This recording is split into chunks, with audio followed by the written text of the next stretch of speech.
अभी माशाल्लाह ये देखो आलू और मटन की रेसिपी। ये हांडी और ये आग के ऊपर पकाई है, बड़ी मज़े की। First class. जिसने खाना है आ जाओ, वीडियो देखनी है तो देसी फूड में चले जाओ।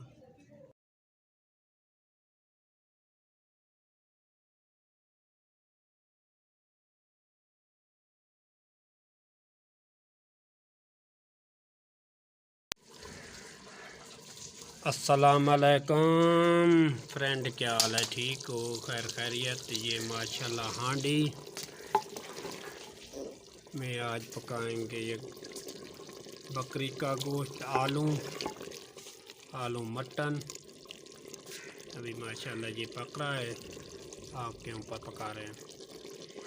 थोड़ा पका है, थोड़ा कच्चा है।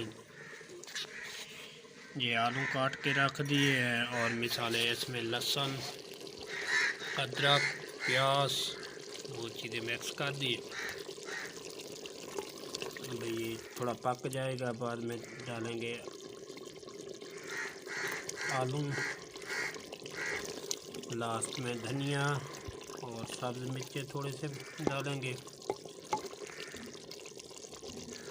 और आखिर में दिखाएंगे तुम्हें। माशाल्लाह हमारी रेसिपी तैयार हो गई। ये देखो हांडी में मटन और आलू गोश्त। अभी लास्ट में डालेंगे धनिया।